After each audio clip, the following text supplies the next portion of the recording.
Sambil terus-terusan tuh dalam hati baca amalan dari Bahamar. Tapi tetap sama sekali belum ada tanda-tanda dari Gama. Pindah lagi tuh dia kan dari satu batu ke batu lainnya. Nah, pas lagi pindah gitu, tiba-tiba.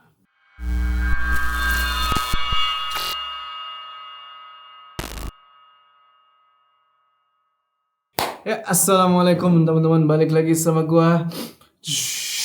Apa kabar kalian semua? Semoga kalian semua yang menonton video ini diberikan kesehatan, dilancarkan rezekinya, dan seperti biasa selalu dimudahkan urusan-urusannya dan selalu dilindungi dari segala mara bahaya di dunia ini. Oke, kita bakal melanjutin ceritanya Gama dan Budi di Leweng Sasar dari Queer Typing. Kalau di part sebelumnya kita ngeliat nih dari sudut pandangnya Budi. Sewaktu dia lagi ngejagain rumahnya Teh Lasmi yang di kota, lebih tepatnya ngejagain si Gama ya, yang lagi ada di dalam. Dan di part ini kita bakal ngikutin sewaktu Budi nganterin Gama nih ke Leweng Sasar. Kalau kalian ingat di cerita Sekutu kan, mereka berdua pergi nih ke Leweng Sasar. Atau kalau di Sekutu tuh disebutnya Bukit Sasar. Nah, di part inilah kita bakal ngejawab pertanyaan soal Budi itu ngapain aja sih sewaktu Gama masuk ke Leweng Sasar itu, dan gimana caranya Budi bisa ngebawa Gama balik ke rumah. Tonton video ini terus. Udah, kita nggak usah lama-lama lagi. Udah siap mode horor.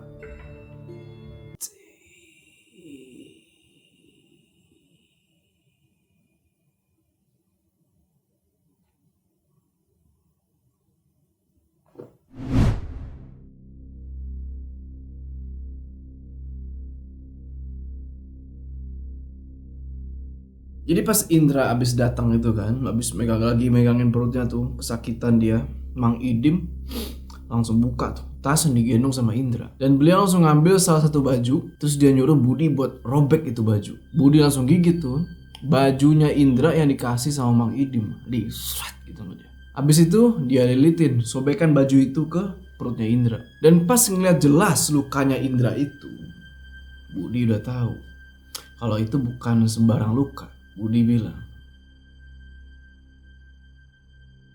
"Tahan ya Indra, gak bakal sakit kok. Darah yang keluar gak terlalu banyak. Cuma bakal bikin kamu lemes dan pusing aja." "Nanti di rumah bersihkan lukanya Indra, Bud." Budi cuma ngangguk di situ. Tapi ngeliat Ki Dudu ini yang barusan ngomong, dia agak aneh. Karena tiba-tiba suaranya Ki Dudu ini jadi serak dan berat banget. Terus matanya dia jadi merah.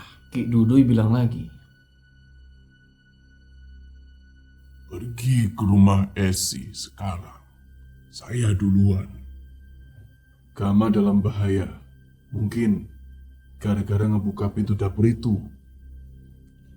"Dari semalam Indra udah percaya bah, Gilang sama Mana bukan cuma ada di cerita aja."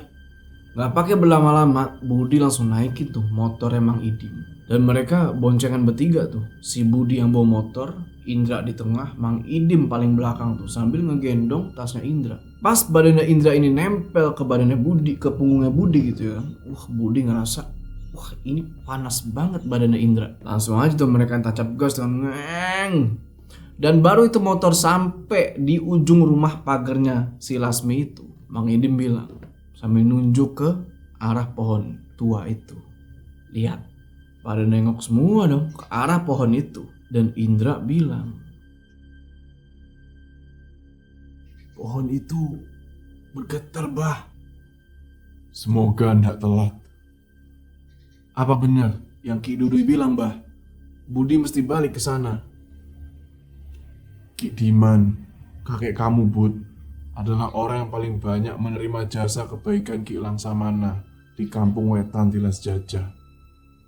Pak Amar, bapak kamu, yang paling banyak menerima semua ilmu-ilmunya, sama kayak Abah. Saatnya kamu benar-benar balas budi. Budi bawa motornya nggak bisa kencang di situ, nggak kayak biasanya MotoGP biasanya dia kan. Karena si Indra yang lagi luka tuh kan. Takutnya kalau bawa motornya kenceng, lukanya si Indra ini bisa kebuka dan makin banyak tuh darah dia yang keluar. Apalagi si Indra di belakang udah udah mengerang-ngerangnya kesakitan. Mang Idim di belakang cuma bisa nyemangatin Indra tuh kan, "Ayo Indra, tahan, sebentar lagi." Nah, kurang lebih dikit lagi nih, mau sampai di rumahnya Mang Idim. Si Indra udah makin lemes tuh, lagi dipelukin dia sama Mang Idim. Singkat cerita, sampailah nih di rumahnya Mang Idim. Dan pas itu motor udah ngelewatin pagar rumah, masuk ke dalam halaman. Kerasa kalau Indra ini udah sampai puncaknya. Udah lemes banget dia. Apalagi kiriman ilmu sihir dari sosok nenek tua itu, si nenek Leweng, makin berasa tuh Budi rasain. Nah, sambil nurunin standar motor itu kan, cek. Budi bilang ke Mang Idim, Maaf bah, jangan dulu dilepas badannya Indra. Bud, sesuai hitungan Budi bah, tenang aja. Indra kehabisan tenaga. Di badannya terbagi. Satu menahan sakit, satu menahan darah yang keluar. Jangan dibawa ke kamarnya, bawa ke kamar Abah. Siapkan alat-alat pembersih, daun-daunnya juga Bud. Urusan di rumah Umi Esi, biar Budi yang urus. Abah jagain Indra. Biasanya lewat luka mereka manfaatinnya. Maaf, Budi cuma ngingetin bah. Habis itu Budi pergi ke dapur tuh dan dia ngangetin air di atas tungku. Daun-daun juga udah dia siapin tuh sesuai perintahnya Mang Idim. Kelar ngangetin air, dia tuanglah air itu ke dalam wadah. Terus dia bawa tuh sama daun-daunan yang tadi ke Mang Idim. Sampai di tempatnya Mang Idim, itu si Indra udah teriak-teriak sakit. Mang Idim terus coba buat kayak ngeluarin sesuatu yang ikut masuk juga ke dalam sayatan itu. Sesuatu dari sosok hitam yang ngikutin Dendi. Mang Idim bilang ke Budi, usapkan daunnya, lepas pelan-pelan kain itu. Kita harus cepat ke rumah Umi Esi. Abah siap-siap dulu. Tahan, Dra. Bud. Tahan, ini bakalan sakit banget. Biarin daun ini nutup lukanya. Jangan dilawan. Di dalam gudang itu pernah dilakuin sebuah ritual, Bud. Abah sudah tahu, Indra. Maaf, harus kamu yang jadi korban pertamanya. Jangan khawatir. Indra istirahat di sini. Abah sama Budi ke rumah Umi Esi sekarang. Doakan saja. Ayo sekarang, Bud. Bisa hilang nyawanya Umi Esi. Kalau sampai Sarepna, kita belum sampai ke sana. Gak pakai berlama-lama lagi, Budi sama Mang Idim langsung tancap gas tuh ke rumahnya Umi Esi. Ninggalin Indra sendirian, tapi tenang. Indra udah aman buat sekarang. Budi lagi-lagi gak ada si Indra yang kesakitan tuh kan. Dia kencang lagi bawa motornya tuh supaya cepet nih sampai ke rumahnya Umi Esi. Yang dia baru tahu dari Mang Idim kalau Umi Esi ini adalah ibunya Gama. Nah, pas lagi kencang gitu, tiba-tiba Mang Idim bilang, kamu ndak curiga, Bud, sama batu-batu di dekat pohon belakang rumah Lasmi? Anak kecil, bah. Nana yang menjadi jalan yang akan membawa ke tanah berem. Beberapa kali dia nampakin mukanya ke Gama. Batu-batu itu tanda bahwa Nana sudah dipersembahkan. Gama bisa sampai ke sana, bah. Tekadnya yang mungkin bisa membuat dia sampai. Atau malah tekadnya itu yang membuat dia kembali tinggal nama. Tapi bah, pencipta lebih mahal segalanya. Tahu untuk umatnya yang terbaik apa. Gilang Samana itu perantara. Pelajaran mendasar kan, Bud? Tugas kamu diam. Seperti apa yang diinginkan Mbah Mar. Tapi diam kamu sekarang adalah diam sebagai juru kunci. Nggak lama lagi, Ki Dudui sama Gama bakal sampai. Harusnya kamu tahu apa yang bakal kamu lakukan di dalam nanti. Lakukan. Singkat cerita, nggak lama habis ngomong kayak gitu, sampailah mereka berdua nih di rumahnya Umi Esi. Mang Idim langsung turun tuh dari motor dan langsung dia salam kan, Assalamualaikum, berkali-kali tuh. Dan gak lama keluar nih satu anak muda. Dia jawab salamnya Mang Idim dan nanya, maaf, cari siapa? Saya Pak Idim. Ini anak saya. Disuruh sama Ki Dudui kesini. Silaturahmi sama Umi Esi. Di situ Budi cuma diem aja tuh kan sambil merhatiin sekitaran rumahnya Umi Esi. Dan bener aja, dia ngerasain ada yang gak beres nih di tempat duduk yang ada di depan rumah. Kayaknya si Teh Lasmi ini udah ngejatuhin sesuatu beberapa hari ke belakang. Buat apa ya, bisa dibilang tuh kayak antisipasi sama apa yang Gama lakuin. Dan nyuruh sosok-sosok gaib itu buat nyerang ibunya. Gak lama kedengeran nih suara bapak-bapak yang nyuruh si Nandang buat ngebuka pagernya. Mang Idim terus ngejelasin ke Budi kalau bapak-bapak ini namanya Wicaksana, bapaknya si Gama. Udah tuh kan, masuklah nih Budi sama Mang Idim ke dalam rumah. Di dalam rumah bapaknya Gama ngejelasin, Sudah 2 hari ini, Bah, selama Gama pindah ke rumah Lasmi itu, saya tetap punya pikiran buruk. Ya, walaupun mungkin saya salah. Mana Umi Esi? Di kamar, Bah. Sudah ndak kebuka lagi matanya. Bawakan air, Wicak. Saya perlu itu. Ayo, Bud. iya maaf Bah.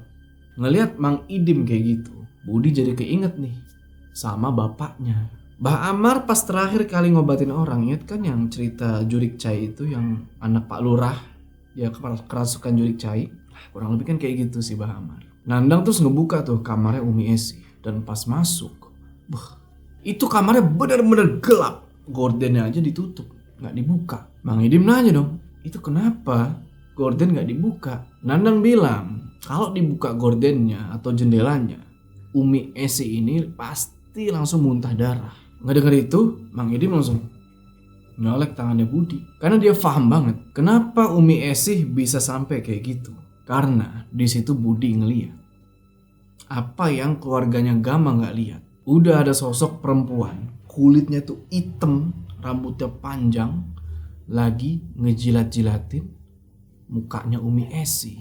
Mungkin ya karena sadar Budi bisa ngelihat itu sosok ngerasa. Dia nengok balik ke arah Budi dan dia senyum.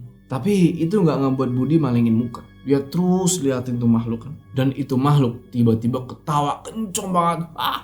Kayak gimana? Kayak ngeledek Budi gitu. Mungkin kalau orang-orang di kamar itu pada bisa ngedenger apa yang Budi dengar, mereka pada tutup telinga. Saking kencengnya ketawanya. Mang Idim terus bilang ke Nandang,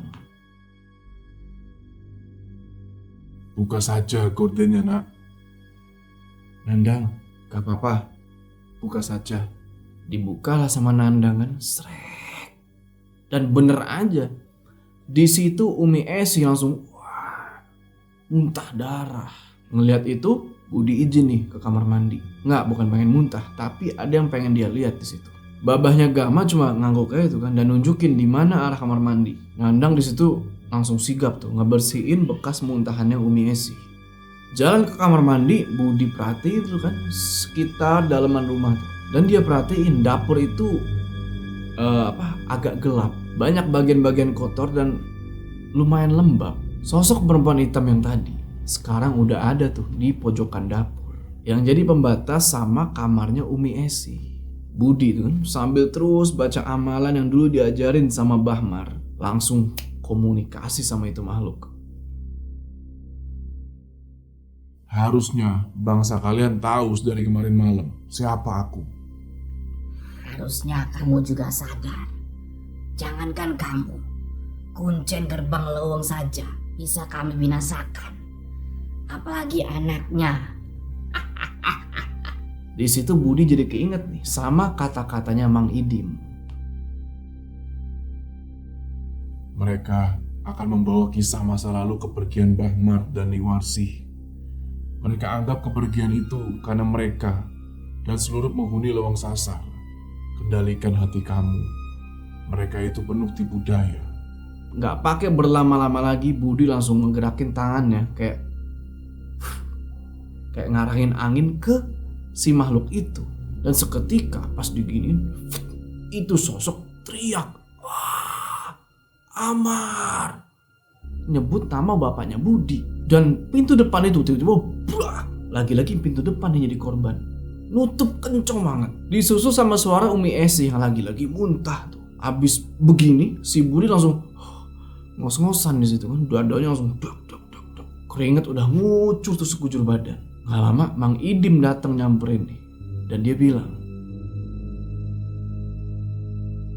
"Bud, di depan Lasmi ngejatuhin sesuatu yang ngundang mereka ke sini, Bah. Budi harus ke depan." Jangan, percaya sama Abah. Dilangkai Gama sama Ki Duduy juga sebentar lagi itu bakal hilang. Itu baru anak buahnya saja. Yang sebenarnya sudah nunggu di leweng sasar, Bud. Gak lama bener apa yang dibilang sama Mang Idim barusan. Tiba-tiba kedengeran teriakan tuh. Wah, wah, tapi gak ada wujudnya. Berbarengan sama suaranya Gama sama Ki Dudu ini yang masuk. Di situ Budi ngelihat Gama langsung diem lagi dia. Kerasa banget di situ auranya Gama kuat karena dia ngantongin gelang gengge itu. Terus mereka pada diskusi tuh. Kecuali Budi yang cuma merhatiin aja. Di diskusi itu intinya si Mang Idim ini ngeyakinin Gama kalau cuma Budi aja nih yang bisa ngebawa dia ke leweng sasar. Budi terus perhatiin kan tuh mereka-mereka yang lagi pada diskusi. Sampai akhirnya tiba-tiba kebayang nih di kepalanya dia soal dulu gimana Mbah Amar itu cerita. Dan anehnya yang tadinya itu bayangannya Mbah Amar tahu-tahu ganti jadi bayangannya Lasmi, suaminya, sama Dewi. Di bayangannya Budi itu mereka bertiga ini masuk ke dalam rumah yang di kota itu. Dan langsung disambut riang gembira tuh sama sosok-sosok dari dalam gudang. Dalam hati Budi bilang kan, bahaya ini. Lasmi bakal ngelakuin ritual malam itu. Karena Budi yakin kalau mereka-mereka ini udah tahu apa yang Gama, Mang Idim sama Ki Duduy lakuin sejauh ini. Langsung aja ditepok tuh pundaknya Mang Idim kan, ngebisikin sesuatu. Kalau kalian inget di cerita sekutu kemarin, ini yang dibisikin sama si Budi ke Mang Idim. Dan Mang Idim sampein lagi ke Gama. Lasmi juga akan melakukan ritual di rumahnya itu. Apalagi Lasmi kaget sekarang melihat pintu dapur sudah ada yang ngebuka. Tabuhan genderang sudah dipukul. Maaf Nak Gama, suami Rina yang kecelakaan dan sekarang di rumah sakit sudah jadi sasaran Lasmi. Itu yang barusan Budi bilang. Keadaannya Umi Esi belum bisa dibilang udah membaik karena beliau ini masih dalam pengaruh sosok kirimannya si Lasmi. Ya walaupun udah bisa dibilang aman lah buat sekarang ini. Sembuh atau enggaknya Umi Esi sekarang tergantung sama apa yang bakal Gama lakuin selanjutnya. Habis itu Mang Idim sama Budi izin nih buat sholat zuhur. Dan singkat cerita, kelar sholat jamaah, Mang Idim bilang nih ke si Budi, Jangan keluar dulu, Bud. Harusnya Abah ndak nanya ini lagi. Tapi mau gimana pun, kamu tetap anak dan keturunan terakhir Kuncen Leweng Sasar. Iya, Bah. Apakah sama? Dari arah kulon, gerbangnya terbuka di sana ketika menjelang Sarepna. sama Bah. Karena dari kampung Wetan Tilas Jajah, arah sebaliknya, nanti ketika masuk ke leweng sasar, bakal kerasa cepat. Kalau dari arah kulon, akan terasa lama. Itu yang sebenarnya Budi khawatirin pas Gama masuk ke sana malam ini. Bagus kalau begitu. Bagus gimana, Bah? Biar Gama benar-benar bebas melakukan apa yang harusnya dilakukan di dalam leweng sasar itu. Ingat, tugas kita cuma membantu. Tapi tugas kamu selanjutnya, Abah bebaskan di sana. Asal bawa Gama pulang. Nyawa, Bah. Itulah pertaruhan, Bud. Tidak ada pilihan. 2 kampung sebelum tempat kamu lahir. Di situ saksi dari kekejian Suganda dan Lasmi, yaitu Ni Isut. Dia ada di situ. Ingat pesan ini.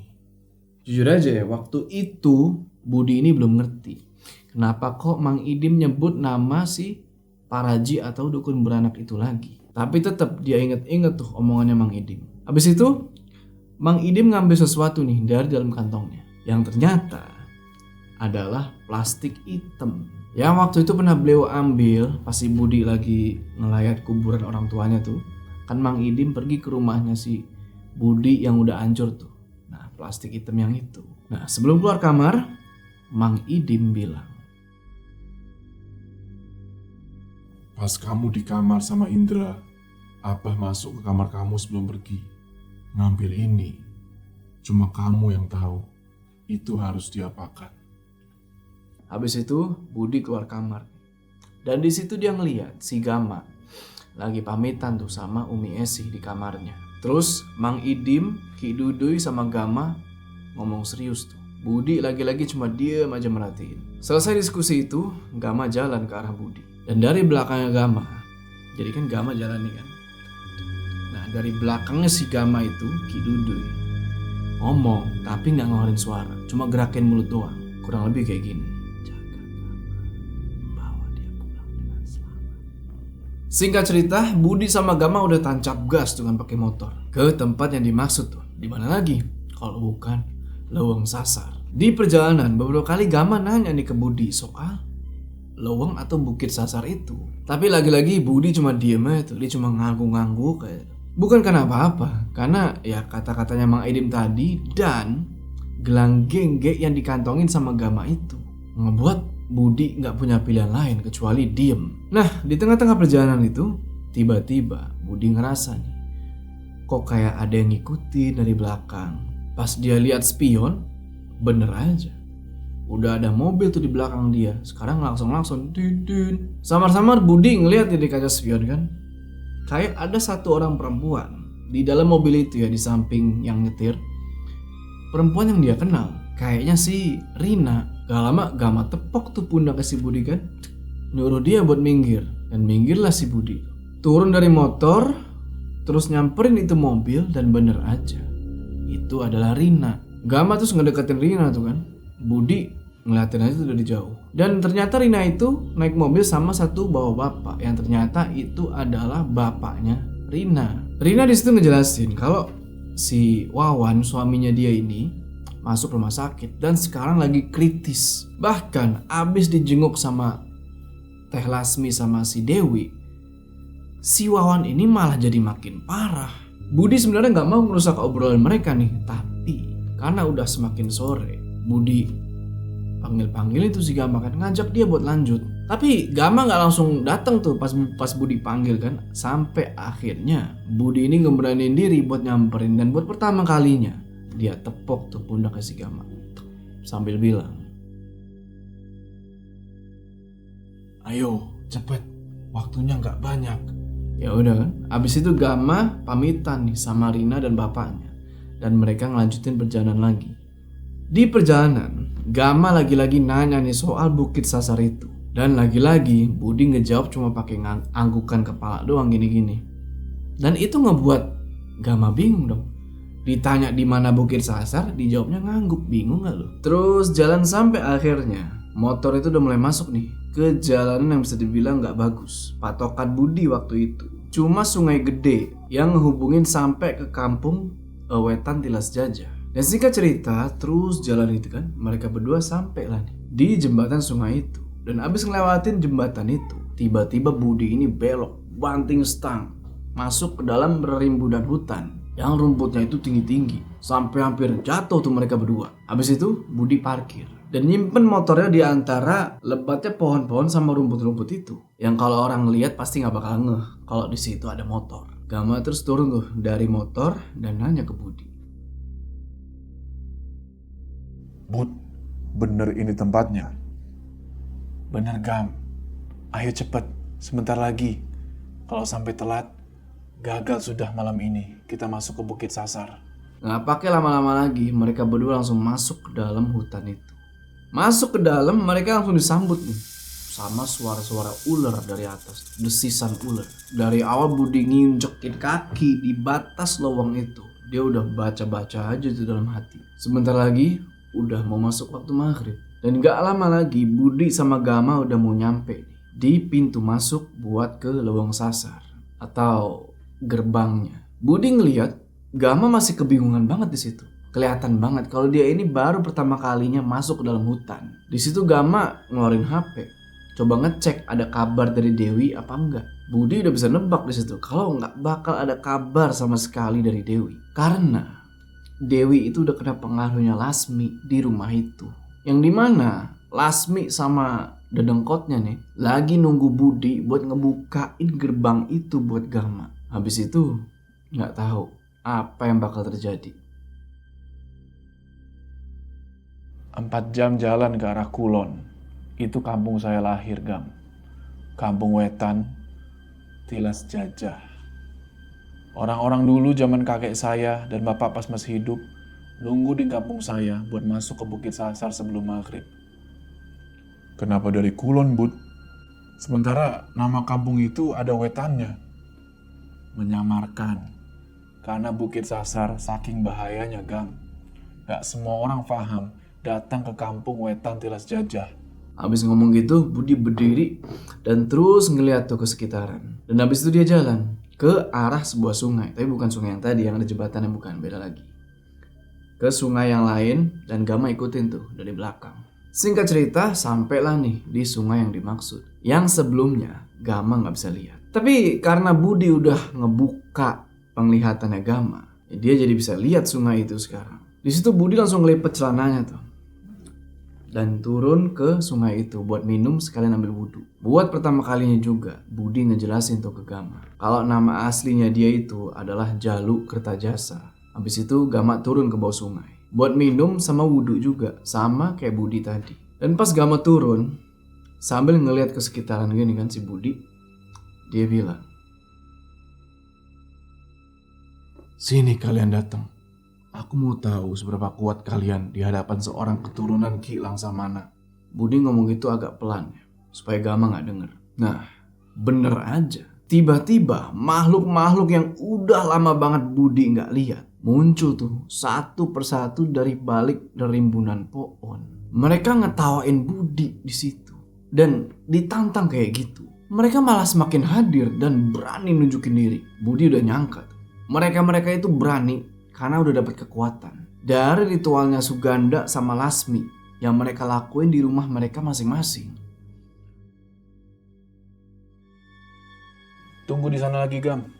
Saya siapkan daun-daun buat sejadahnya. Selesai Gama naik dari sungai itu, ternyata dia masih belum lihat kalau dia udah dikelilingin sama banyak banget makhluk. Dan selesai Budi nyusun daun-daun itu jadi sejadah, sholatlah tuh mereka berdua kan, diimamin sama Budi. Sepanjang sholat itu, barulah di sini nggak tahu kenapa Gama ini ngerasa kalau di belakang dia itu kayak banyak banget orang.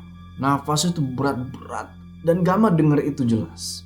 Selesai sholat, terus salam, dan sesuai dugaannya Budi, di belakangnya Gama sekarang udah banyak banget sosok-sosok yang dulunya pernah nginjekin kaki di lowong sasar itu. Udah ada beberapa muka yang familiar nih. Sosok-sosok itu ada yang menyerupai Nana, Umi Esi, sama Dewi. Sontak langsung istighfar Gama di situ kan. Astagfirullah. Dan Budi nyium tangannya Gama tuh ngambil sholat kan. Nyium tangannya Gama. Terus bilang, Sudah sampai kita, Gam, di gerbang masuk Bukit Sasar. Di mana bukitnya, Bud? Jalan lurus ke sana. Selama masih menginjak daun, melihat pohon-pohon, itu belum sampai.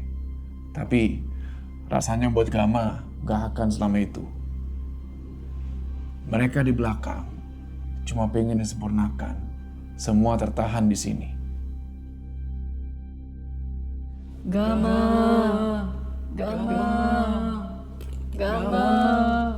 Gama ngedengar suaranya Dewi, Umi Esi, dan anak kecil itu tepat di kupingnya dia. Budi terus ngeliat ke arah belakangnya Gama. Dan di situ mukanya dia langsung berubah. Jadi kayak yang khawatir banget. Budi terus ngejelasin. Suganda awal semua ini. Lasmi yang meneruskan. Jangan sampai Dewi selanjutnya. Putuskan sekutu itu, Gam. Cuma yang satu darah sama keluarga Suganda yang bisa ngelakuin itu. Kalau nggak bisa, mungkin kamu nggak akan bisa kembali. Bud, Bukit Sasar bukan sebarang tempat, Gama.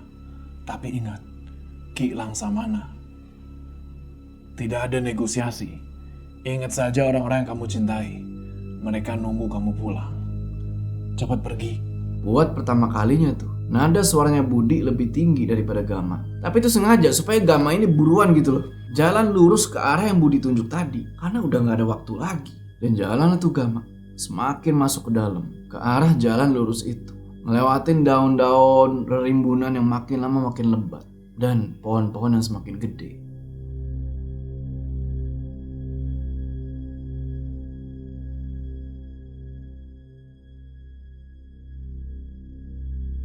Bah, kenapa mesti kayak gini? Keadaannya semalam menurun drastis, Jalu. Sepulang dari Leweng Sasar sama kamu, Abah bilang, daripada kamu, mending Abah saja. Semuanya ada di dalam 6 hari, Jalu. Sudah Abah lepaskan, turun untuk kamu. Abah faham dan tahu akan bernasib sama seperti Ki Diman.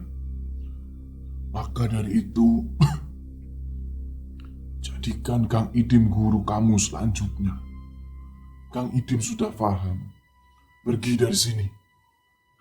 Bah, Jalu belum bisa apa-apa. Maka dari itu, Jalu, mumpung semuanya belum terlanjur, Jalu duduk tuh di sebelahnya Bah Amar yang lagi tidur di atas kasur. Nafas beliau tuh udah gak teratur, jadi sesek. Bah Amar bilang lagi, Akan ada saatnya keturunan Ki Langsamana menyelamatkan kamu. Apalagi Ki Duduy kemarin sudah memberikan penjelasan. Memang tidak mudah, tapi bagaimana lagi? Hidup sudah direncanakan semuanya oleh Sang Pencipta.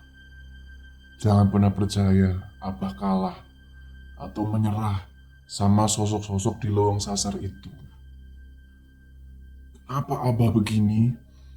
Karena ini adalah keturunan yang Abah ubah sendiri. Meneruskan apa yang sudah diubah oleh kakek kamu. Agar tidak banyak orang yang masuk ke lowong itu. Lewat Abah yang membuka gerbangnya. Budi udah nangis saya di situ kan. Pelan-pelan Nio Arsi angkat tuh kepalanya si Bah Amar kan, supaya beliau bisa nyender tuh di dinding bilik. Habis itu Nio Arsi pijetin tuh kakinya Bah Amar kan. Makin lama beliau ini makin susah gitu nafasnya. Dan raut mukanya tuh pelan-pelan berubah karena nahan rasa sakit. Terus Nio Arsi bilang, seharusnya Abah menjadi juru kunci yang memberikan jalan untuk mereka. Sehingga Abah dan kakek kamu tidak berakhir sama, Jalu.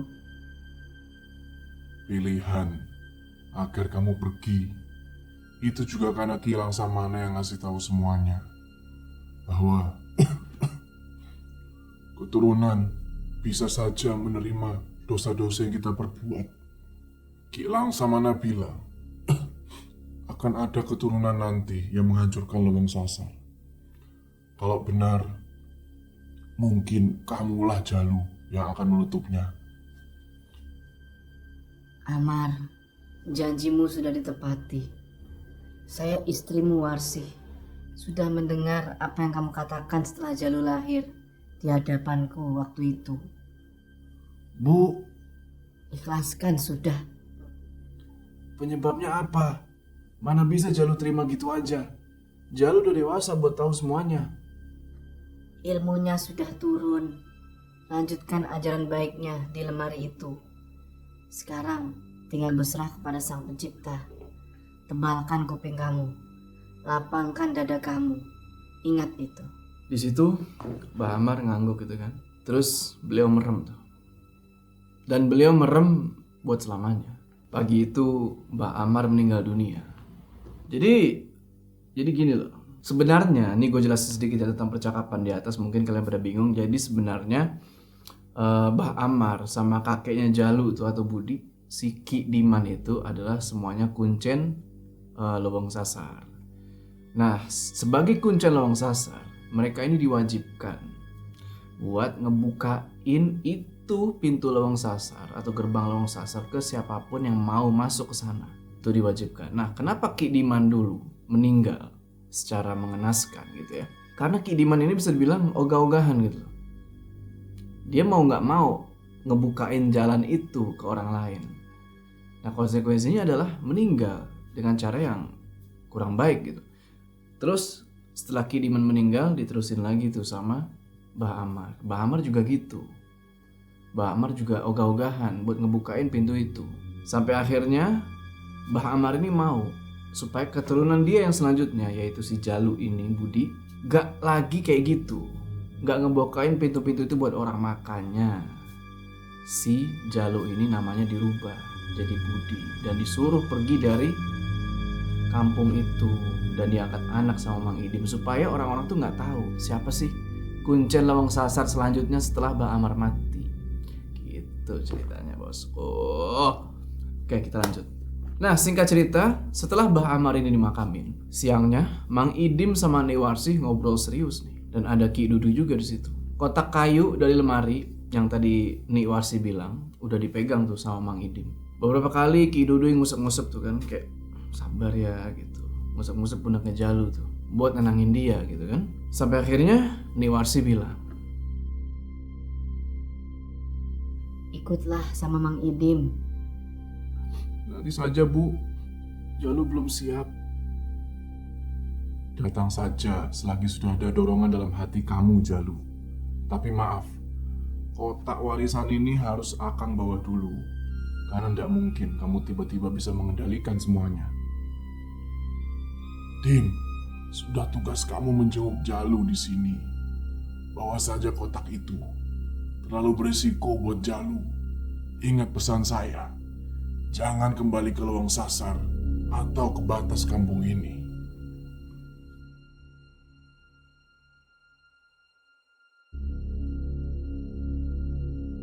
nah sekarang Jalu setelah 6 bulan kematian ayahnya itu, dia cuma hidup berdua nih sama ibunya.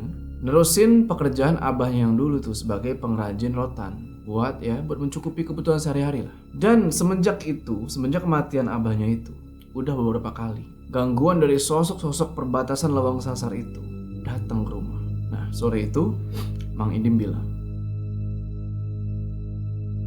Beberapa ajaran itu sudah cukup untuk melindungi ibu dan kamu, Jalu.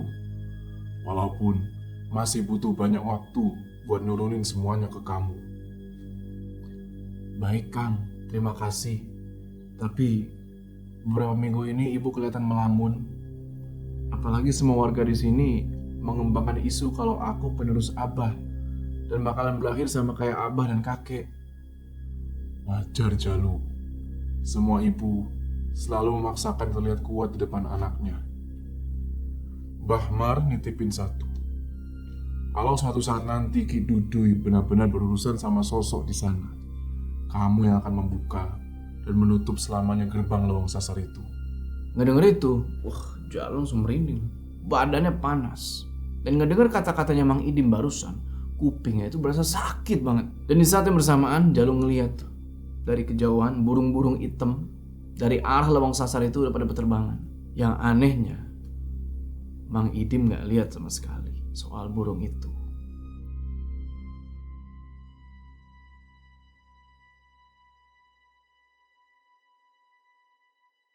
Nah, malam itu kita balik nih ya ke pas Budi nungguin Gama tuh yang lagi masuk ke Lawang Sasar. Nah, malam itu di tengah-tengah hutan kan, Budi masih nungguin Gama pulang tuh sambil duduk di atas batu. Batu besar di mana dulu dia sama Bah Amar pernah disamperin nih sama satu orang laki-laki. Ya, Suganda. Pelan-pelan Budi merem kan tuh. Dia coba buat konsentrasi gitu. Coba buat make ilmunya buat nerawang. Nerawang dari jauh apa yang si Lasmi lakuin di rumahnya yang di kota itu. Dia konsentrasi kan tuh. Dan ternyata Lasmi itu masih berusaha buat nahan Gama. Coba buat ngebuat dia mati tuh di tanah berem. Gak terasa udah berjam-jam tuh kan Budi nungguin si Gama. Gak datang-datang. Gelisah bukan main dia tuh. Bolak-balik duduk sana sini pindah-pindah. Karena menurut perkiraan dia harusnya si Gama ini udah keluar. Dia bilang ke diri sendiri kan, ini gak mungkin nih. Masa iya sih Gama pulang tinggal lama doang? Budi terus ngeliat sekitaran tuh kan. Coba buat nyari gitu loh. Apakah ada pertanda dari si Gama, dan bener aja. Gak lama kemudian kedengeran suara ketawa perempuan. Ceng banget. Tapi itu gak menjawab pertanyaan dia nih. Ini si Gama selamat apa enggak? Akhirnya dia gelisah lagi tuh kan, bolak-balik. Sampai terus-terusan tuh dalam hati baca amalan dari Bahamar. Tapi tetap sama sekali belum ada tanda-tanda dari Gama. Pindah lagi tuh dia kan dari satu batu ke batu lainnya. Nah, pas lagi pindah gitu, tiba-tiba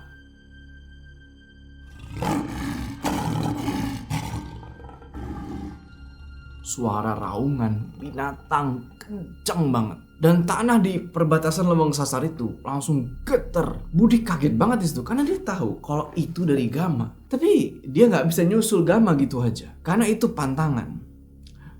Buat seorang kuncen atau juru kunci masuk ke Leweng Sasar itu nggak boleh. Tugas mereka itu cuma nganterin sampai gerbang doang. Apalagi semua sosok-sosok yang dari tadi udah muncul tuh, yang pasti Gama sama Budi sholat, itu udah makin bermunculan. Dan tiba-tiba mulai serentak nih jalan ke arah yang tadi Gama lewatin. Arah jalan lurus itu menuju ke Leweng Sasar. Sosok-sosok itu pada gerakan. Dan gak lama kemudian datang nih satu binatang dari arah jalan yang lurus itu. Kucing hitam. Lari dia ke arah Budi. Nah, kucing itu seakan-akan ngasih tahu Budi nih buat ngikutin dia. Ya udah, Budi ikutin lah tuh kan. Jalan ke arah Leweng Sasar. Mau nggak mau. Jantung makin deg-degan tuh kan. Nafas makin gak tenang. Semua pikiran tentang gimana ini nasibnya Gama itu nyampur jadi satu. Sampai berapa menit kemudian, kucing itu ternyata ngebawa Budi ke satu akar gede. Ya dimana di akar gede itu ada si Gama lagi ngeletak di situ dia. Kalau kalian inget, di akar gede itu adalah tempat dimana Gama ketemu sama si nenek leweng itu. Yang pas dia masuk ada di cerita Sekutu. Nah, nggak pakai lama Budi langsung samperin lah itu jasadnya Gama. Dia cek-cekin tuh semuanya kan, nadi, jantung, semuanya dicek-cekin dan alhamdulillahnya aman. Tapi Gamanya ini nggak sadar, kayak lagi tidur. Langsung aja dia gendong tuh kan, dia bawa keluar dari situ. Balik ke tempat yang tadi, masih diikutin sama si kucing hitam itu. Budi bawa si Gama ke sungai itu kan, supaya bisa diminumin air dari sungai itu. Pakai daun, jadi diginin kan nih. Habis itu Budi tinggalin tuh si Gama sebentar di sungai itu sama si Meong Hideng. Dan Budi balik ke batu gede itu. Budi percaya kalau Meong Hideng itu bakalan ngejagain Gama. Nah, sampai di batu gede itu lagi, Budi keluarin lah kan plastik hitam yang itu. Dia buka, terus dia bacain amal-amalan. Dan seketika, badan dia itu panas, bergetar. Dan ternyata di dalam plastik itu pasir warna merah. Gua gak tahu ya, ini apakah pasir dari tanah berem atau gimana, gua gak tahu. Lalu samar-samar Budi ngedenger nih, kayak suaranya Bah Amar ngebisikin di kuping dia, taburkan jalu. Langsung aja Budi taburin kan tuh, sret.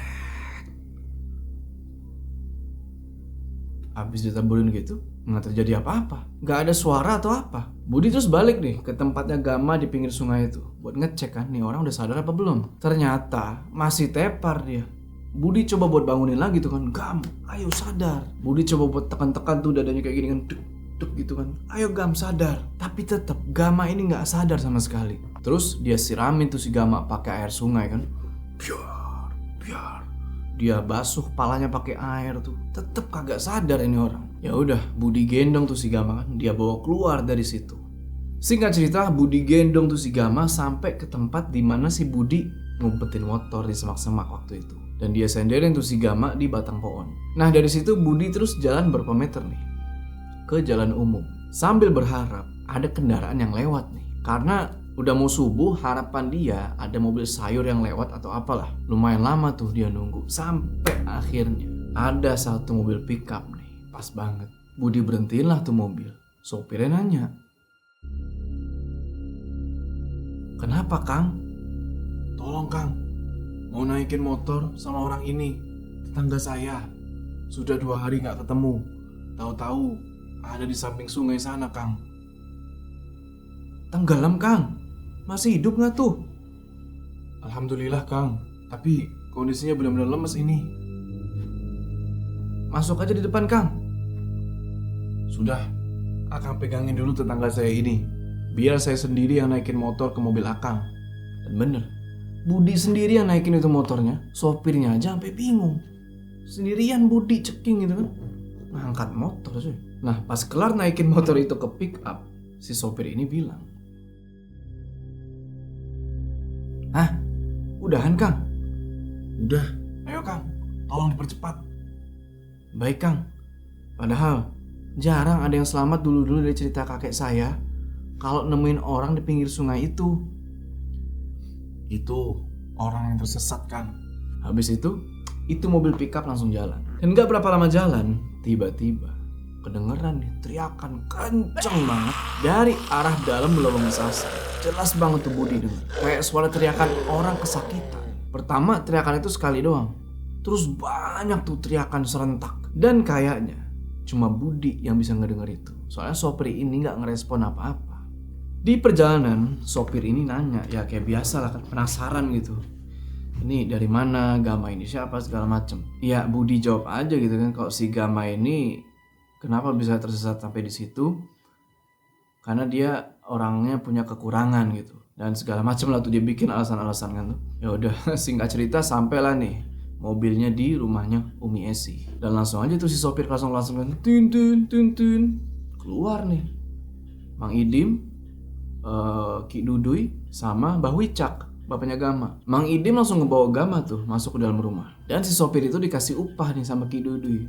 Walaupun ya awalnya si sopir ini nolak gitu loh. Terus Budi sama Mbah Wicak nurunin motor tuh dari belakang pickup. Dan Budi bilang tuh, Tenggelam. Kok bisa, Bud? dibelokkan sebelum jembatan, aku dan Gama kecelakaan. Tapi Gama gak bisa berenang dan saya telat nolongnya. Maaf, tapi Gama masih hidup Ki. Ki Duduy sama Mang Idim langsung ngecek keadaannya Gama tuh. Dan untungnya gak terlalu fatal. Dan Budi yakin, walaupun tadi si Budi bohong gitu ya, bilangnya kalau tenggelam, Budi yakin kalau Ki Duduy sama Mang Idim sebenarnya tahu apa yang terjadi. Ki Duduy terus nepok pundaknya Budi itu kan. Kasih ya Bud, tapi Mang Idim bilang di situ kalau ini semua belum selesai.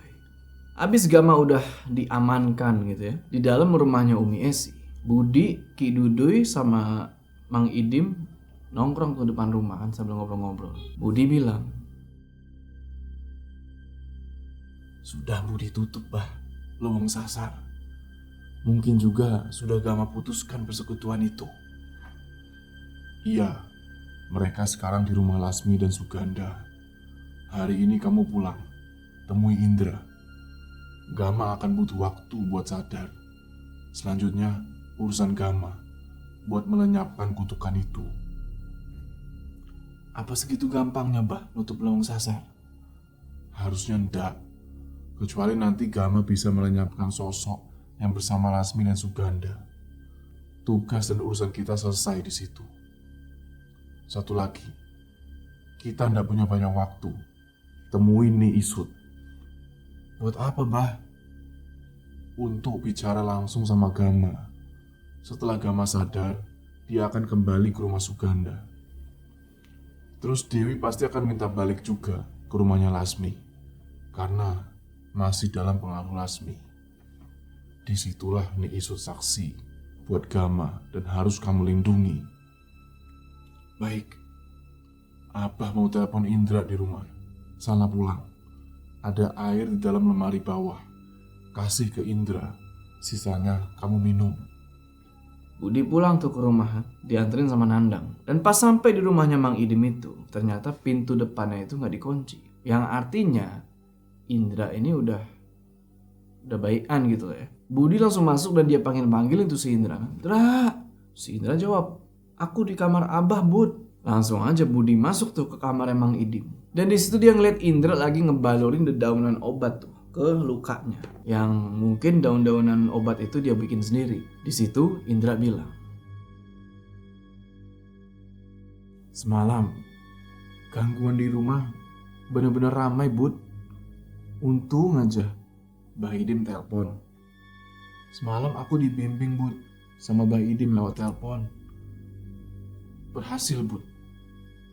Harusnya Indra.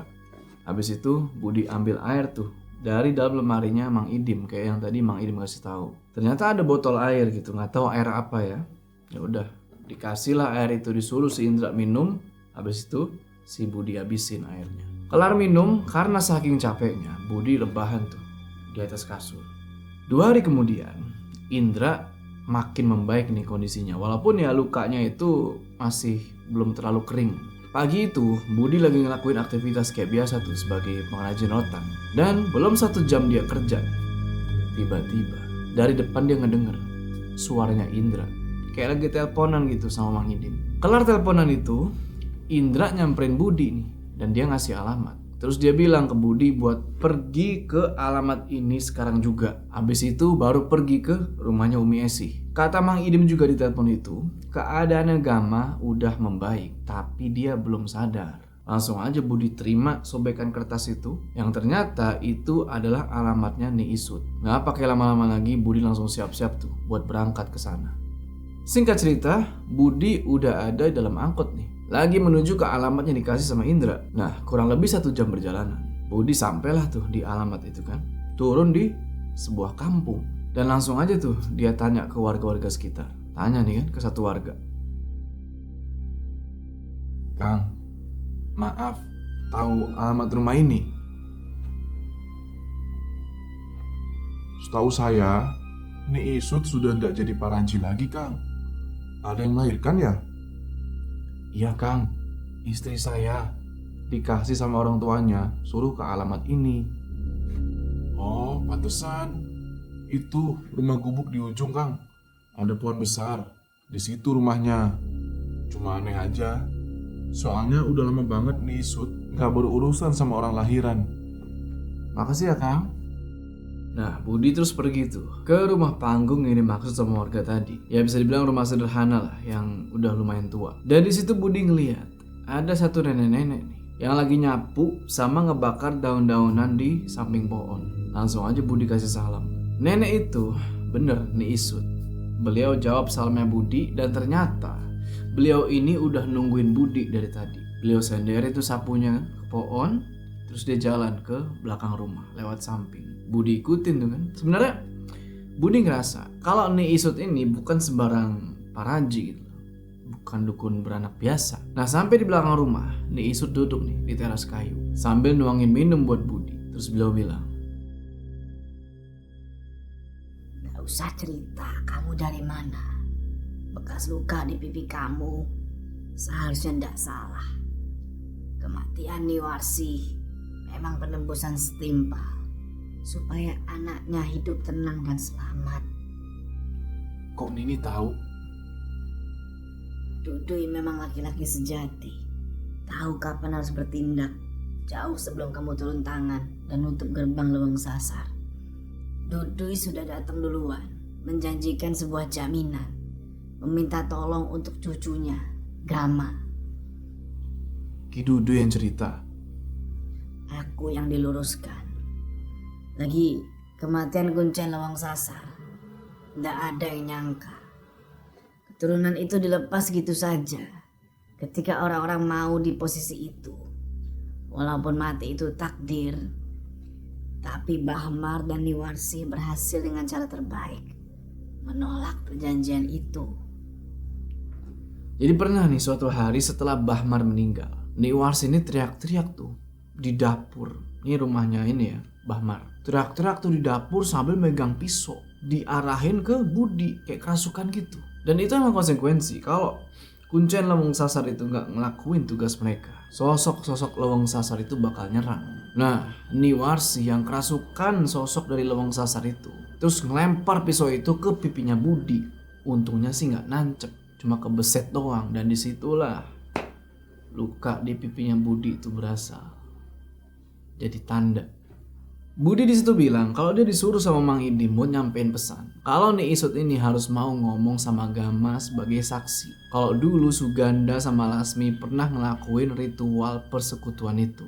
Dan di situ ya Ni Isut nggak keberatan sama sekali. Kalaupun dia nanti mati nih gara-gara bersaksi itu, ya dia mau. Justru itu yang beliau tunggu-tunggu. Kata beliau supaya Suganda sama Lasmi ini ngerti arti sesungguhnya dari persekutuan, yaitu mati secara perlahan. Singkat cerita, abis dari rumahnya Ni Isut ini, Budi pergilah nih ke rumahnya Umi Esi. Dan di situ, semua yang ada di rumahnya Umi Esi, Dewi, Ki Dudui, Mang Idim, Mbah Wicak, dan yang lain-lain pada nungguin si Gama ini sadar. Dan anehnya lagi, pas Budi ngeliat ke arah Dewi, dia ngerasa kalau Dewi ini kayak bukan manusia kayak pada umumnya gitu. Dia langsung sadar di situ kalau Dewi ini lagi ada di dalam pengaruhnya si Teh Lasmi. Tapi beberapa kali Mang Idim ngasih isyarat ke Budi buat jangan ngelakuin apa-apa. Gak lama kemudian, akhirnya Gama sadar. Matanya akhirnya kebuka. Dia langsung didudukin tuh kan, posisi duduk, dan Budi langsung mijetin tuh punggung Gama supaya dia cepat pulih. Semua yang ada di situ seneng bukan main, termasuk si Dewi yang notabene masih dalam pengaruhnya Lasmi. Dan Dewi bilang di situ kalau Suganda, bapaknya dia itu tiba-tiba sakit parah. Jadi waktu itu pas lagi di rumahnya Lasmi tuh sama si Lasminya dan suaminya tuh Pak Galih, dia dapat telepon nih dari ibunya soal Suganda itu. Yang ternyata Suganda ini tiba-tiba jatuh sakit. Budi gak banyak omong di situ. Dia cuma ngomong apa yang menurut dia penting aja. Itu pun hati-hati banget karena dia ngehargain banget Ki Dudui. Setelah Gama udah agak bayan nih, Mang Idim ajak tuh si Budi buat pulang. Dan langsung lah tuh mereka pamit kan, boncengan naik motor. Nah di atas motor, Mang Idim bilang, Malam ini jangan kasih kesempatan. Maksudnya bah, Abah dan Ki Dudui akan jaga-jaga di luar rumah Suganda. Kalau malam ini Gama kembali, lewat Dewi yang masih bisa diperalat Lasmi, Gama akan ke sana. Sebelum Gama pergi, bersihkan rumah Umi Esi, Bud. akan ada pertarungan bah. Kalau Dewi berhasil sama apa yang Lasmi dan Suganda inginkan, maka sempurnalah persekutuan Suganda. Karena 3 anaknya sudah diserahkan dan akan terus berlanjut. Pertarungan sebenarnya di rumah Lasmi. Aku harus apa bah? Kamu harus ingatkan Gama buat gunain ilmu tertingginya Ki Langsamana seperti yang sudah dia pakai di dalam Lewang Sasar. Malam besok. Iya, malam besok akhir dari semua ini. Semoga sesuai dengan rencana Ki Dudui. Jangan gegabah. Singkat cerita, sampailah nih mereka di rumahnya Mang Idim lagi. Dan Budi langsung standarin itu motor kan, terus dia turun. Sebelum pergi lagi, Mang Idim nitip pesan nih ke Budi. Bilang kalau pagi Abah belum pulang, cari di sekitaran rumahnya Suganda. Sekalian beliau kasih lengkap tuh alamatnya Suganda ke Indra. Dan habis itu Mang Idim pergi, ninggalin Budi sama Indra berdua di rumah itu. Habis itu, Indra bilang ke Budi, Kita nggak bisa tinggal diam, Bud. bentangin sejadah, Dra. Cuma doa yang bisa kita lakuin sekarang. Kamu jadi balik lagi ke rumahnya Umi Esi. Sebentar lagi. Singkat cerita, abis sholat sama doa gitu, Budi langsung berangkat tuh ke rumahnya Umi Esi. Pakai motor tetangga yang dia pinjem. Sampai di rumahnya Umi Esi, dia langsung parkirin itu motor. Dan ngeliat keadaan rumahnya Umi Esi, kayaknya udah aman. Soalnya udah gak ada lagi tanda-tanda dari makhluk-makhluk Lewang Sasar itu. Gak lama, si Gama keluar nih, terus duduk di depan rumah. Langsung aja Budi samperin itu orang. Nah pas sudah sama-sama duduk, ngobrol-ngobrol lah mereka di situ. Yang pada intinya Budi ini minta ke Gama buat jaga rahasia dia. Siapa dia sebenarnya itu jangan sampai orang lain tahu. Termasuk Bukit Sasar Tanah Berem itu. Dan di situ Gama cerita soal perjalanan dia ke Tanah Berem itu, dimana dia bilang kalau ketemu sama perwujudannya Suganda sama Lasmi dan juga si nenek itu. Pas lagi kayak gitu, tiba-tiba Gama keinget nih sama susunan batu-batu yang ada di bawah pohon di rumah bekas Teh Lasmi yang sekarang dia tempatin. Dan Gama nanya di situ, Bud, berarti pohon besar di rumah Teh Lasmi yang aku tempatin sekarang itu syarat persekutuan. Maaf Gam, buat sampai urusannya ke situ, itu bukan kapasitasku. Aku cuma gak mau terlalu dalam masuk ke apa yang kamu lihat di dalam Tanah Berem itu. Itu sudah keluar dari aturan dulu Bapak ajarkan. habis ngobrol-ngobrol gitu, Budi pergi nih ninggalin Gama. Apalagi dia yakin kalau sekarang Mang Idim ini udah ada di rumahnya Suganda buat jaga-jaga. Dan Budi juga ngerasa kalau tidurnya Ki Dudui malam itu bukan tidur biasa. Singkat cerita, Budi balik di ke rumah. Dan abis ngembalin itu motor ke tetangga, dia masuk tuh ke dalam kamarnya Mang Idim. Dan di situ Indra masih duduk bersila. Budi terus ikutan duduk bersila juga tuh sambil baca amalan. Waktu berlalu dan sekarang udah masuk jam 3 dini hari. Pas lagi bersila gitu, tiba-tiba Budi teriak. Bah! Bud, kenapa? Gama, udah balik ke rumah Suganda. Bakal satu rumah sama Lasmi. Di luar, deket pohon itu. Harusnya ada Bahidim sama Ki Duduy. Bahaya, Ndra. Ingat pesan Bahidim. Ndra. Singkat cerita, siangnya Mang Idim pulang tuh ke rumah dan langsung disambut sama Budi dan Indra. Mang Idim ngasih tahu kalau Gama sekarang udah ada di rumahnya Lasmi dan hampir semua penghuni Leweng Sasar itu udah ada di sana. Habis itu Mang Idim nyuruh Budi buat pergi dan bawa itu Ni Isut ke rumahnya Lasmi. Kalau bisa jangan kemalaman, abis Isya harus udah ada di sana. Budi nanya. Apa ini, Bah? Hari yang ditunggu? Hari di mana semua ilmu yang sudah Bahmar turunkan, kamu boleh gunakan sesuka hati. Indra, nanti bawa motor tetangga yang Abah pinjam. Antarkan Abah ke rumah Ni Esih buat ngebawa motor nandang. Karena harus di rumah Ki Duduy. Nanti Abah bakal telepon Gama buat ngingetin. Dan nanti Abah telepon Indra buat nyusul. Selesai ngomong gitu, gak pakai istirahat lagi. Mang Idim langsung jalan siang itu juga. Bakal ada hari di mana semuanya bertepatan, Jalu. Jangan kamu sia-siakan. Habiskan malam ini.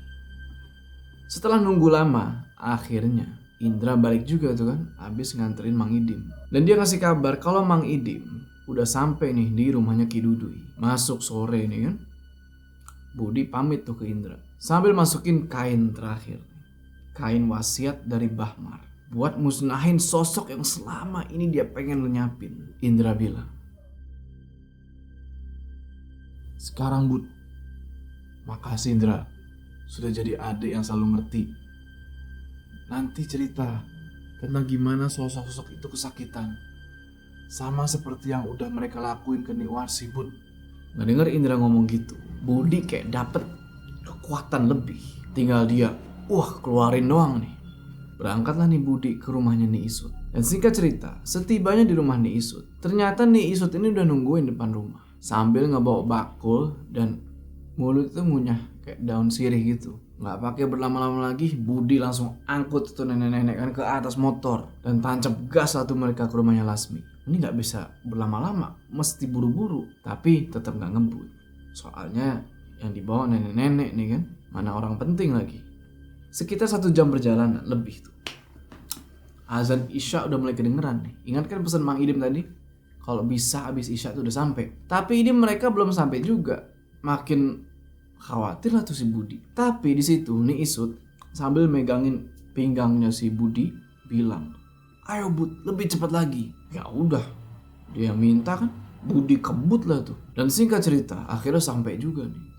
Dan di ujung pagar rumahnya Lasmi itu, barulah di situ Budi ngeliat langsung di samping rumah udah dikelilingin banyak banget sosok-sosok dari Leweng Sasar. Sementara Budi yakin kalau Gama lagi ada di dalam dan pasti lagi kesulitan. Budi langsung parkirin tuh motor di luar pagar. Dan Ni Isut langsung nyuruh Budi buat ayo buruan cepetan, keburu terlambat. Nggak pakai bak bibu, Budi langsung ngebuka gerbang dan jalan tuh ke pintu depan rumah. Langsung dia ketokin itu pintu. Di situ Ni Isut bilang kalau semua yang ada di situ, si Dewi, si penghuni kosan, itu semuanya udah pada kena sirep.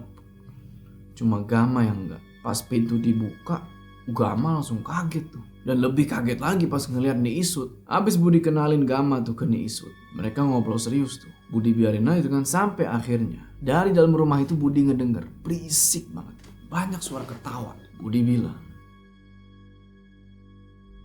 aku ke dalam. Kalau enggak bisa sangat berisik ini nih. Masuklah si Budi ke dalam rumah dan dia langsung disambut tuh sama suara ketawa kenceng, sama bau amis darah. Terus muncul juga tuh sosok-sosok hitam yang mukanya pada hancur. Semuanya ngetawain dia. Tapi Budi cuekin semua itu. Dia fokus nih sama pintu gudang yang sekarang udah kebuka lebar. Dan dari dalam ruangan itu keluar nenek-nenek tua siapa lagi kalau bukan nenek Leweng Sasar itu. Itu nenek terus nunjuk ke arah kamarnya Dewi. Budi nengok dong ke sana. Dan di situ Dewi masih pakai mukena tuh kan.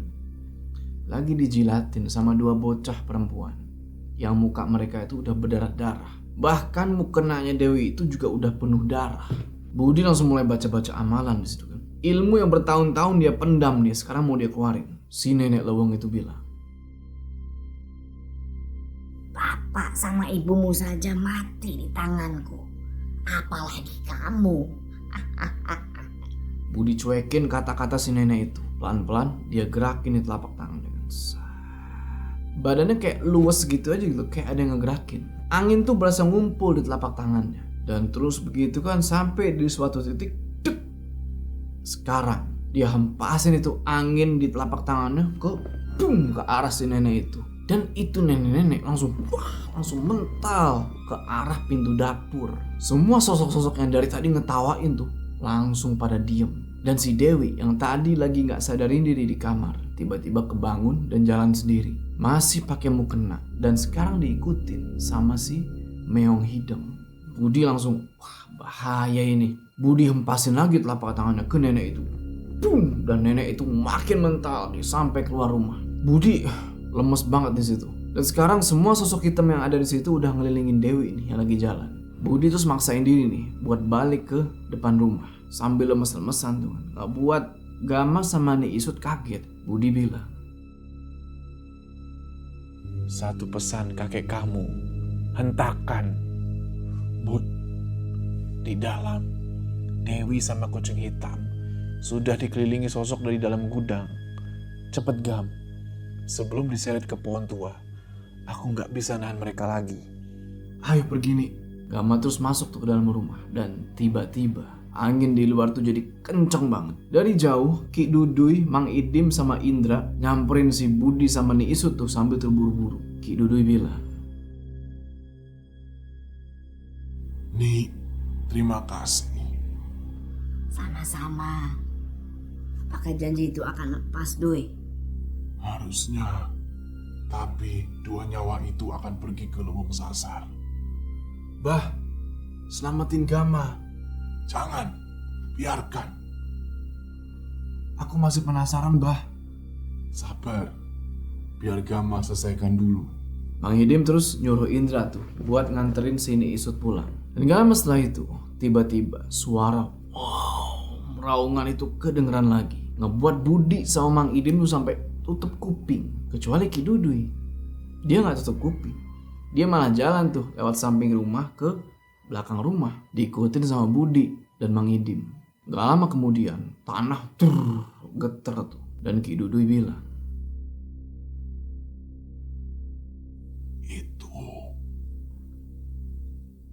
Itu juga, Ki. dari situ Budi paham kalau suara raungan, getaran tanah itu adalah akibat dari perwujudan si Meong Hideng, yaitu binatang yang setia sama Ki Langsamana. Sampai di halaman belakang Budi ngeliat Gama udah jatuh ke tanah tuh sambil meluk Dewi. Dan sosok-sosok Leweng Sasar itu udah gak kelihatan. Cuma ada kepala-kepala tuh. Kepala-kepala pada ngeletak di tanah. Perwujudan, bukan aslinya, perwujudan dari si Suganda, Lasmi sama si nenek itu. Kayak kena cakaran binatang besar. Nggak pakai lama-lama Budi langsung bawa Dewi sama Gama tuh masuk ke dalam rumah lewat pintu dapur belakang. Singkat cerita, setelah Gama siuman, Indra udah balik lagi ke rumah itu. Habis nganterin si Ni Isut, Mang Idim langsung manggil Budi dan bilang, Bersihkan sekarang pohon itu. apa masih ada laki-laki tua itu, Bah? Pastikan. Indra sama Mang Idim terus ngebersihin gudang tuh. Ngeluarin sesajen yang banyak banget ternyata di dalam situ. Bekasnya si Lasmi. Sementara Budi jalan ke arah pohon itu. Dan dia ngeliat di belakang pohon itu udah ada bayangan hitam. Langsung Budi samperin dan dia bilang, Masih ada jatahku. Ampun. Izinkan aku kembali ke Leweng Sasar. Dulu saja Langsamana mengizinkan. Kenapa kamu tidak? laki-laki tua rambutnya panjang banget, mukanya hancur. Perwujudan yang Budi lihat di dapur, yang udah ngerasukin Niwarsi. Sampai ibunya Budi itu pergi selamanya. Habis itu Budi ngedeket, ngeluarin kain putih yang dulu Mbah Amar pernah kasih. Itu bukan kain sembarangan. Terus dia bilang, Ingat luka ini, luka yang membawa kesengsaraan. Kamu cuma anak muda. Lihatlah bijaksananya Langsamana seperti apa. Membiarkan aku diam di leweng sasar. Anak sialan. Budi, sekarang. langsung Budi kibasin itu kain ke mukanya si kakek itu. Sambil dia baca-baca dalam hati. Dan habis itu Mang Idim teriak, kubur sekarang. Budi angkat salah satu batu di bawah pohon itu. Terus dia tindih kain itu pakai batu itu. Dan pas Budi ngelakuin itu, angin tiba-tiba dan kedengaran suara teriak kencang banget. Teriak kesakitan. Bersama dengan itu, si kakek tua yang tadi hilang gak tahu kemana. Mang Idim terus megangin tangannya Budi itu sambil bilang, Sudah cukup. Terbalaskan. Mereka tidak akan keluar lagi dari leweng sasar. Mereka bakal selamanya di sana. Tidak akan ada lagi yang kembali setelah kemarin kamu tutup pintunya. apa ini sudah selesai, Bah? Buka dan lihat kainnya. Di balik batunya apa masih ada? Kain itu bukannya kotor, tapi jadi basah merah gitu. Jadi kayak darah. Mang Idim bilang, Bawa. Masukkan ke kantong. Jadikan bukti kalau nanti mereka berulah. Darah itu tanda bahwa pertukaran akan secepatnya terjadi. Suganda dan Lasmi, Bah? Bahkan Dendi dan suaminya Lasmi. Yang paling akhir adalah mengamalkan semua ilmu untuk menolong, menyebarkan kebaikan, dan mengingatkan tentang kebesaran Sang Pencipta. Oke teman-teman, gimana tuh tadi ceritanya? Tulis pendapat kalian di kolom komentar. Akhirnya cerita lubang sasar dari Queer Typing ini selesai juga. Jadi itulah sudut pandangnya Budi ketika kemarin dia menjaga Gama dan keluarganya. Nah, di part terakhir ini seperti biasa gue sekali lagi mau ucapin terima kasih nih buat Mas Teguh Falufi alias Queer Typing yang udah ngasih kesempatan buat ngebawain cerita yang keren ini.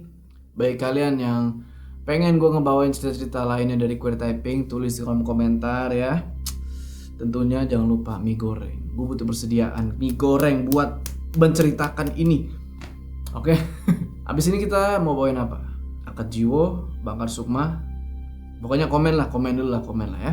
Oke, sebelum kita berpisah, jangan lupa kalian like video ini. Dan bagi yang belum subscribe, ayo subscribe sekarang ke channel ini. Dan jangan lupa kalian main juga tuh ke sosial medianya Mas Teguh. Gue taruh di deskripsi, dukung dia sebanyak-banyaknya supaya dia bisa menulis lagi banyak cerita-cerita yang menarik lainnya. Gua Jo, sampai ketemu di cerita selanjutnya.